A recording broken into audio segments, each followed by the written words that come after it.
Well, hello there, guys. Today we're going to be taking a look at Britannia. For those of you wondering, it is currently available for sale on Steam, so make sure to jump in. We're really just going to do a bit of a game overview today, take a look at what the game has to offer, and particularly we'll take a look at some of these new factions.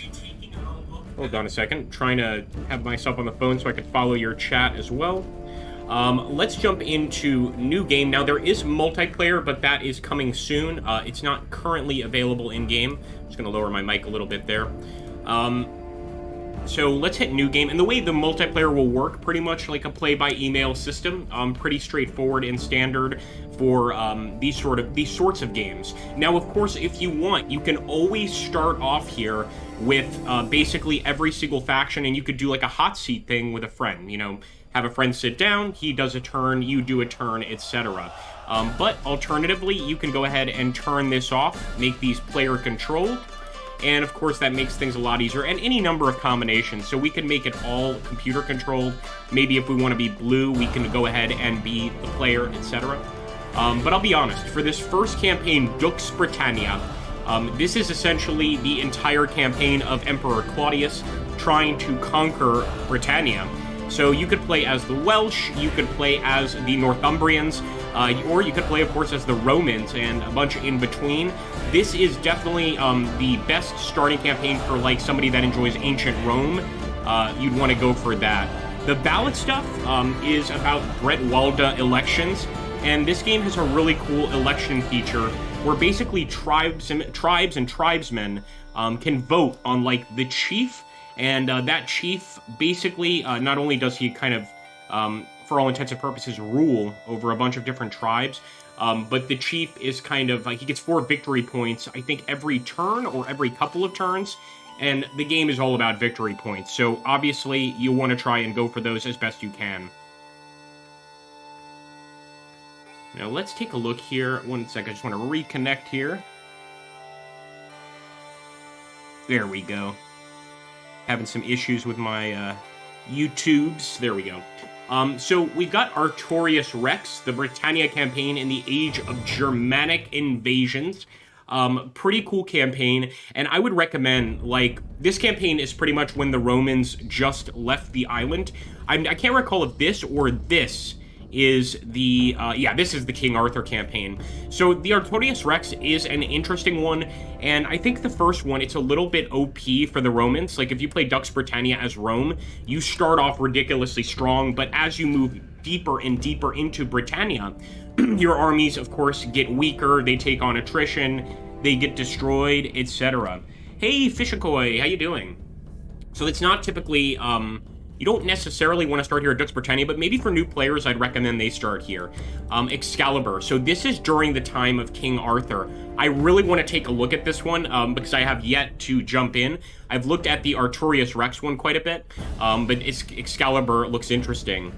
The Germanic invaders have arrived en masse at the start of the 6th century, aiming to create their little realms over the islands, at the expense of the civilized Brito-Romans and the other Celtic inhabitants.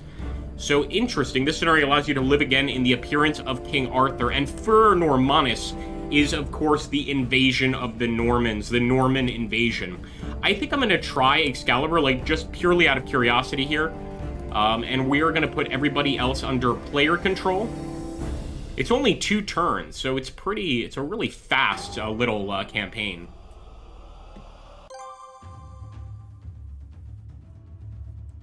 Okay, so we've got King Aiella. I guess King Aiella is sort of the equivalent of Mordred for the real King Arthur's legend. So there we are, the Brito-Romans. We really don't have much to start with. And again, unlike that starting campaign, this is really quite a challenge. With that starting campaign, you've got stacks of like 8, 9, 10. It can get pretty crazy. But here, we're just kind of weak, and King Arthur is just now building his legend. So we do have some income and some population points. What's the biggest threat right now? Everything. Maybe we throw them in Essex. Yeah, I say we throw them in Essex just for defense. And as for movement, I'm not really sure I want to take them on this turn. We could certainly attack and try and take territory this turn, But I'm going to just stay put, play really conservatively. Yep, and just going to let the Welsh have their say. So, of course, I think there's 16 different factions in-game. If you go through all of the different campaigns, etc., scenarios, whatever. The Welsh happen to just be one of those factions.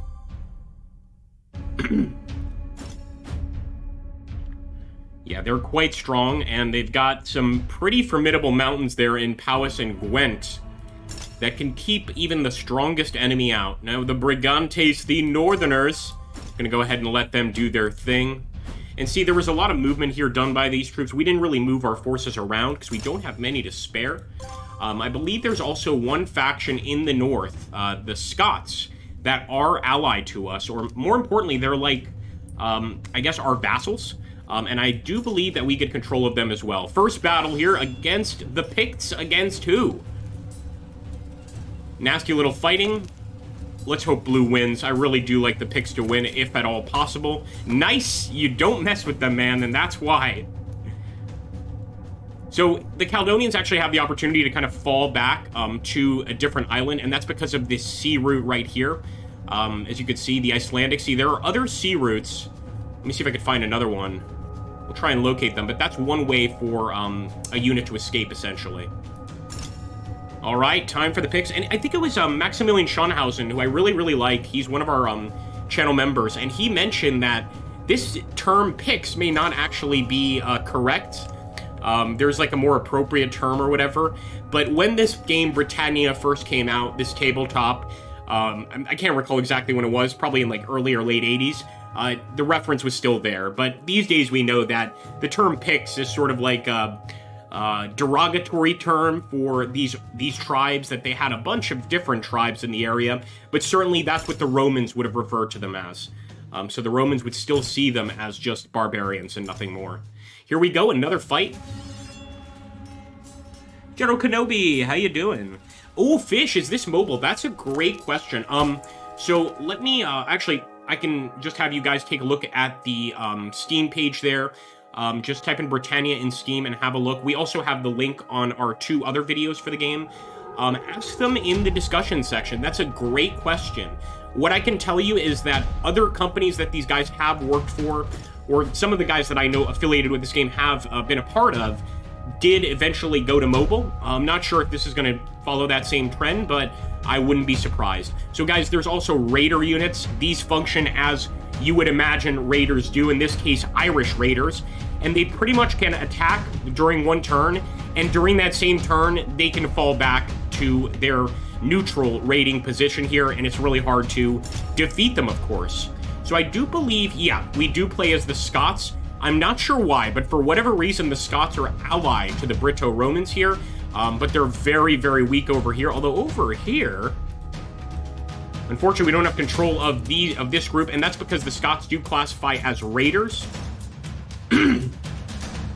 Got some income there, and we might be able to go ahead and raid the enemy here. We could split them up, like split this 2 here, 2 here, or just go straight into Galway, and I think I'm actually going to go into Strathclyde.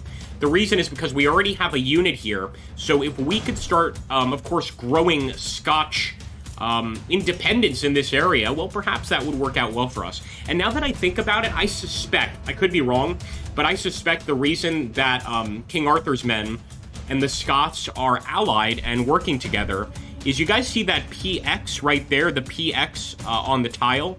Well, that's a symbol for Christianity. So I'm guessing that they are the only Christians on the map, whereas the rest of the tribes are pagans. I'm sure you ancient history buffs will correct me on this, but I suspect that's what's going on here. So let's take a look at Strathclyde, try and win the battle. It's not an easy enemy, the Northumbrians. Come on, boys. All 6s. I think we got this. Yes! Very nice. Fantastic. So we have the Raider withdrawal option where we can basically like fall back to the sea, but I think we're doing just fine. We have to remove 1 unit here because of overpopulation. And it's going to be the Saxon turn, and I believe King Aiella of the Saxons is going to be attacking here, or one of those guys. Exactly, word of mouth. Yep, see, 1992. You know better than I do. Nice, man. So that's when this board game came out. And I will say, like, in terms of ancient war board games, this is really one of the good ones for sure. And now that it's made it to the digital, the digital scene, I think that's just absolutely awesome.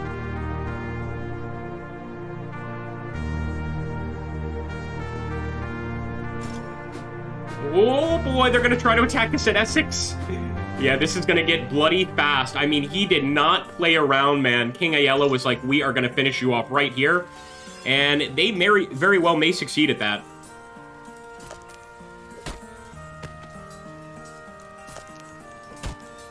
Okay. Yeah, well played.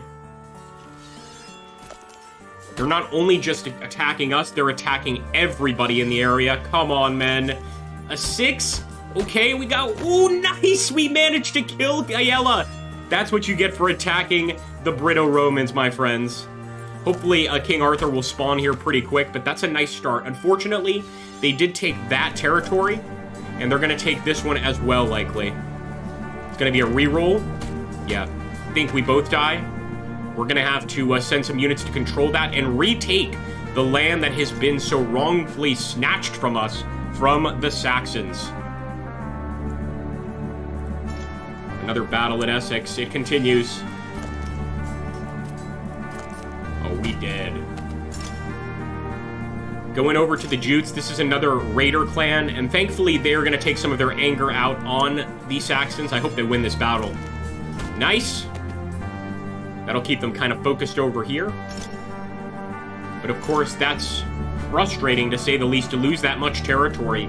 This is definitely a tough campaign. I'm going to show you guys the Roman campaign in a second here, because I think it's probably more beginner-friendly. This is a challenging one, especially if you're playing as King Arthur. Now, if you're playing as King Aiella of the Saxons, well, that's something completely different. You're going to have a very different experience.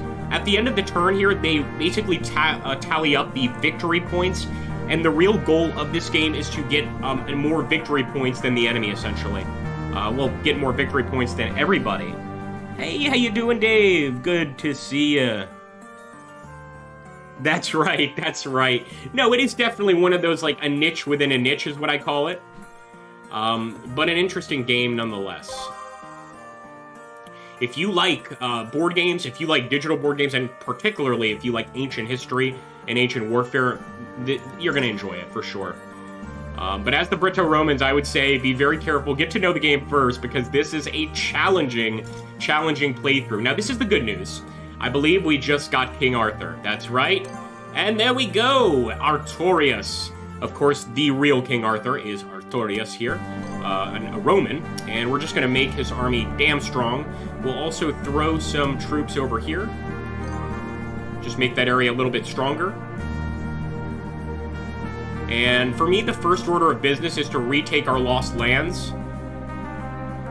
So I'm going to move here, and what I'll do is I'll take one of these units, put them here, so that we still are defending, but we have to beat the Saxons in South Mercia. Cavalry!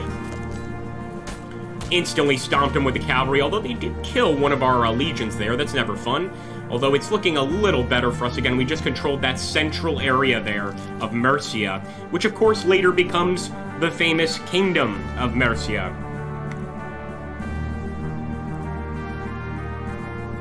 Alright, let's see here.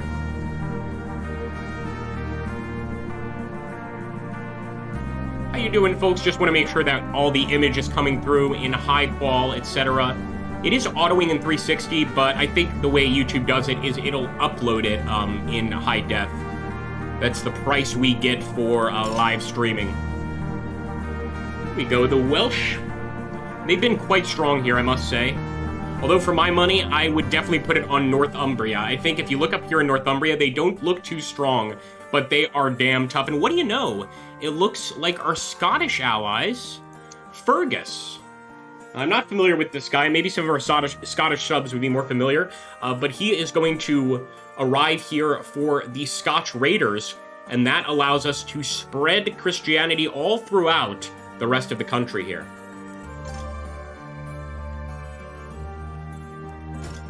I kind of want to see how this plays out now, but I do want to show you guys the Roman campaign before I end the stream, for sure. I'm going to do a run-through of that Roman campaign. Brigantes. Now, they just got a leader as well. I want to take a look at that guy. I really love these unit cards, by the way.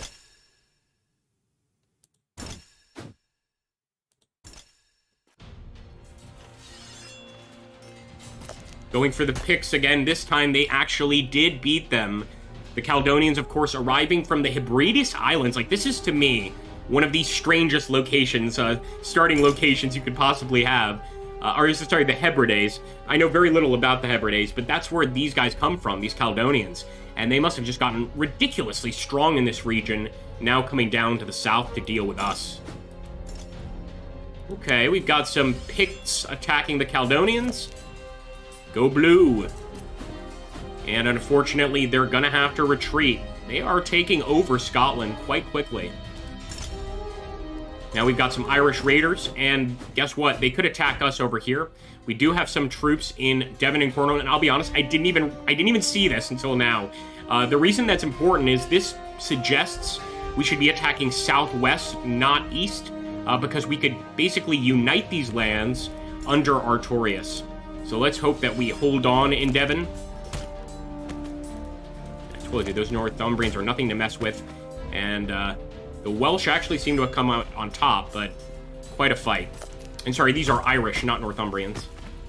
Yep, the Irish have just taken Dyfed. Come on, men, hold on. Yes! Come on. Please give me a good roll. Oh! Reroll. We got it, guys. We held against the Irish Raiders. That is unbelievably good for us here. Just because it gives us a chance to really connect this area and have a lot more territory. So, I don't think we can move him this turn. We have to go to the movement turn, or the movement phase. But before we do that, I am going to increase population here in Dalradia. And the reason being, I mean, we're right on the border of two very dangerous tribal factions. So I want to make sure that area is strong. And as for movement, I think it's time for a good old-fashioned invasion here in Galway. I'm also just going to send some reinforcements to help our new leader, Fergus. Fingers crossed. All right, nice. Kill for kill. And forcing them to retreat. And the way it works is basically at the end of the turn, you now control the region. So of course you need to consider taking time for your men to go and conquer all the little villages in the area, etc. And that of course does take a little bit of time. But then when that happens, you get a victory point from having this region. And right now we've got a nice little part here of Scotland, the western area, kind of where like Ivor the Boneless would be situated, basically. And oh, wait a minute. We could try to attack them at Dunedin, but that means leaving this area undefended. So I'm going to say no to that. Raider withdrawal phase, and unfortunately a bit of overpopulation.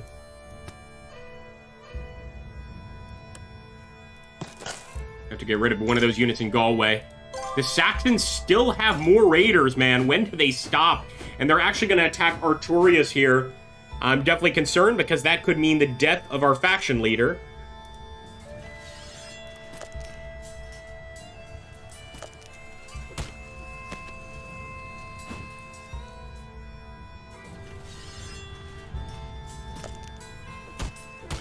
Beautiful. Artorius wins.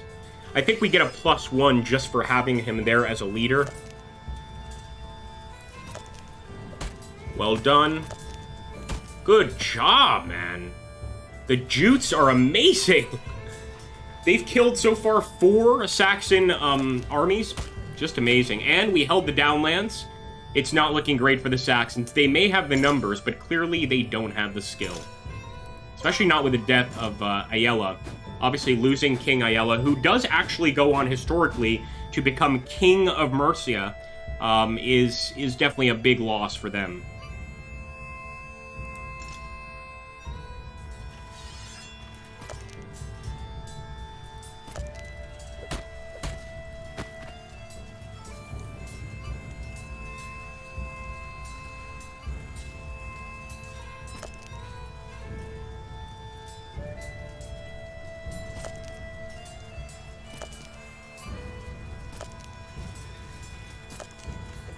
Wow, that was a bunch of rerolls, but they did come out on top. The Bernician player. I am not familiar at all with Bernicia. I am familiar with the Jutes, the Northumbrians, but Bernicia not at all. So they have a leader called Ida over here. And so far, they are routing all those Saxons. Was it possible that there was like some sort of coup within these Saxons? Because they just absolutely crushed them. Now, they did lose in Suffolk, but in general, they are pretty strong over here, and yet another enemy for us to contend with.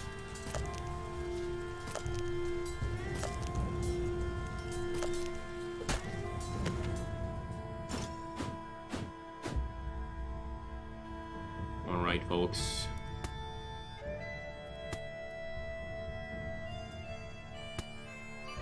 Oh, I thought it was our movement phase. They attacked Mercia. Man, look at that. We're going to be facing him right now. Well, it's the Legend of King Arthur. Let's get started. This could almost be Mordred. Yes! Artorius comes out on top. Thank goodness. Did not want to lose that one for sure.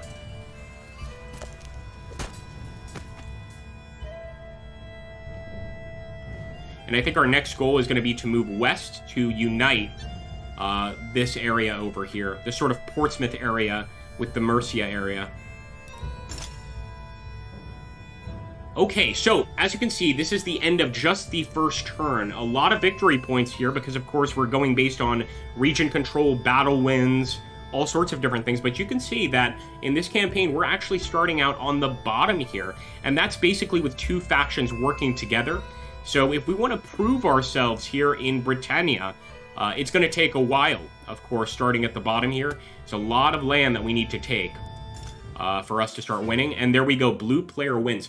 That particular campaign is only 2 turns. So if you're interested in like a really short, quick campaign, this is definitely what you're looking for. Now, what I wanted to show you guys, let's get back to the main menu, is for a new player, what I recommend is this Dux Britannia one. And of course, make sure to turn all these to AI so that you're the only human player. Secret Ballot is pretty cool if you're doing multiplayer, and that is coming soon. It's not currently in the game, but it is coming eventually. And I'll show you guys why I like this. So as the Roman player, this really gives you the chance to invade. Look at that, 16 units, major invasion. And of course now, you got to send all of these armies out to attack the enemy. And pretty much begin the Roman invasion of Britannia. There we go. We could send another... Of course, we're going to completely overrun the enemy here. But over time, as you move farther inland, that becomes more and more of a challenge. It's not so simple as just immediately running over the enemy. You lose troops as you move north. You need to, of course, keep troops behind to hold on to your existing territories. And by the time you get, like, pretty much on the southern border of Wales, you're already struggling quite a bit. So it's still a challenge, but I think this is a lot more forgiving to a new user, because you've got a bit of an advantage here, clearly, as the Roman player.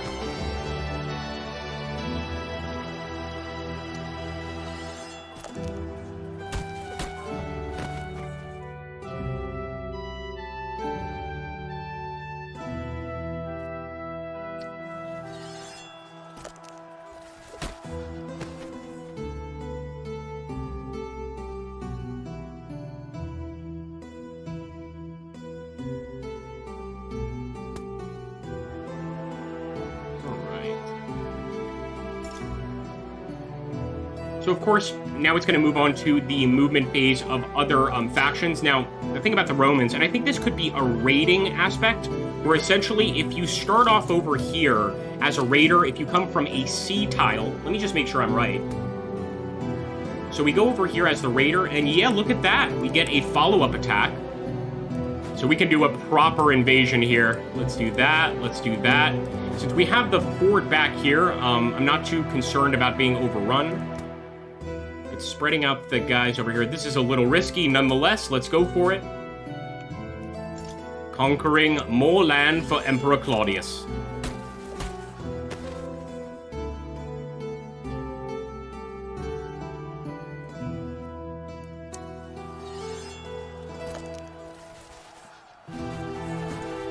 So they were ordered to fall back. And again, with this Claudian campaign, if you take an area, then your Romans will build a fort there, which makes defending a little bit easier, and of course establishes Roman dominance over the region.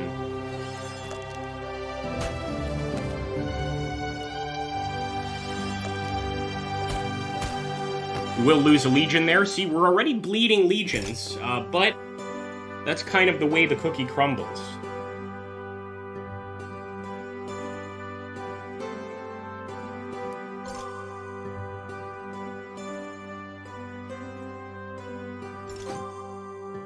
Now, do you guys know who this is right here? That's Boudica.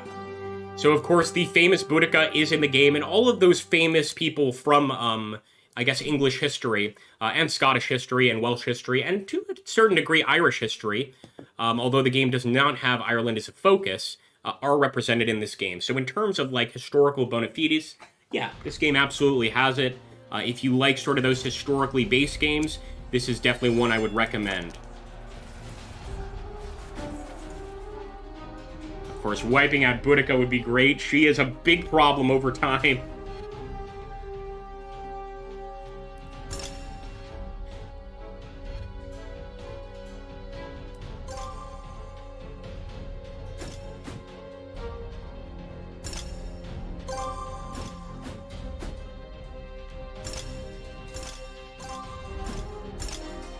So on this one, as you can see, we almost immediately start with more victory points.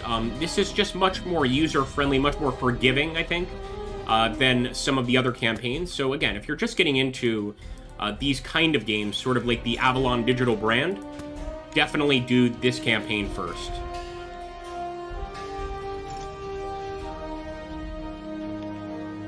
Let's go for Boudica.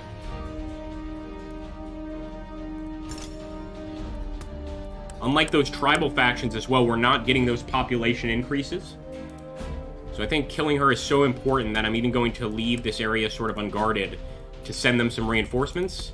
And let's also go into Cornwall. Again, a very dangerous fight here, because if we lose, we've got no defenders over here to stop the enemy. And let's split these guys. We're going to send 3 here and 3 here. We basically need to win every single one of these battles. Here we go. Cornwall.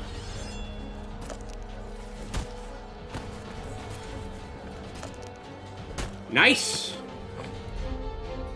That worked out beautifully. Let's go to South Mercia here. The big one is the battle against Boudica.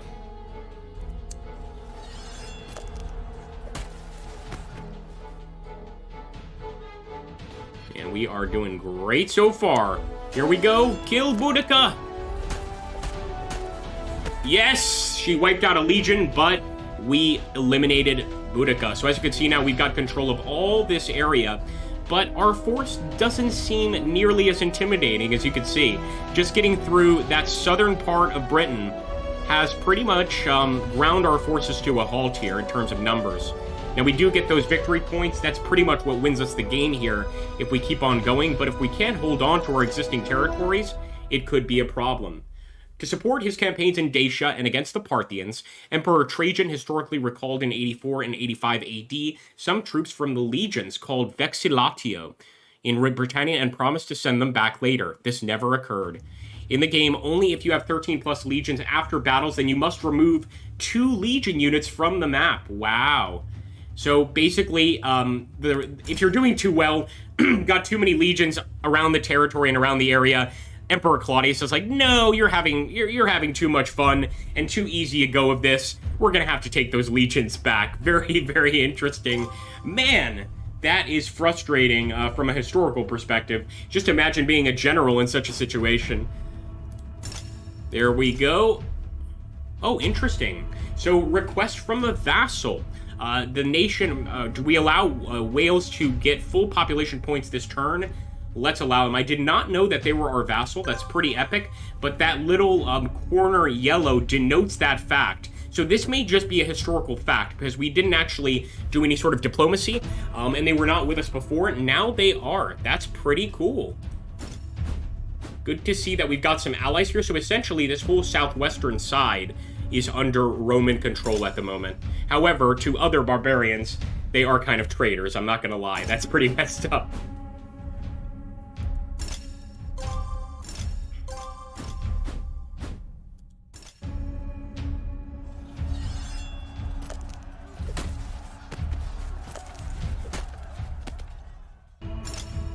There we go. Again, we are out on top.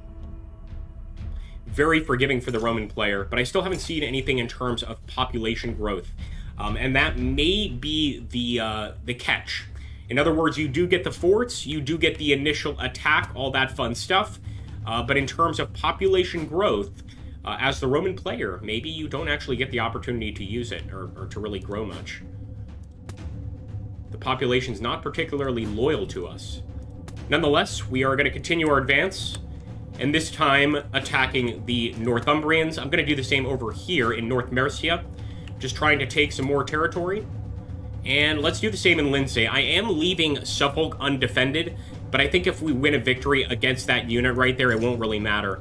They'll have so few units, they'll have to send some units back to defend. Nice. So far, advancing pretty well into the country.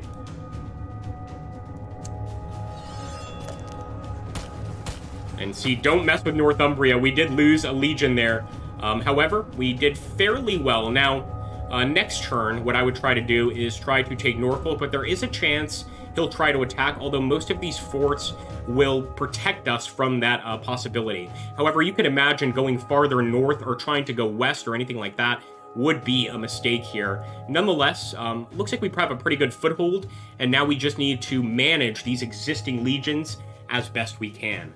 Well, I want to thank everybody for stopping by the stream. And again, if you want to take a look at this game, simply type in Britannia in Steam. I have some links, 2 links in my other previous videos. In fact, here's what I'll do.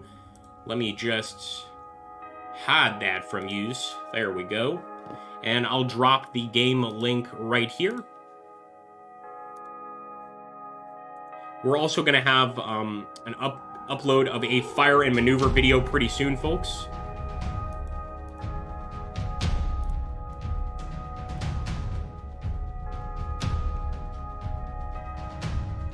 And there's the game. Thank you so much, folks, for stopping by. I hope you enjoyed. Get into the Isle of Britannia yourself and see how far you can get with your faction. Catch you on the next one, folks. Take care.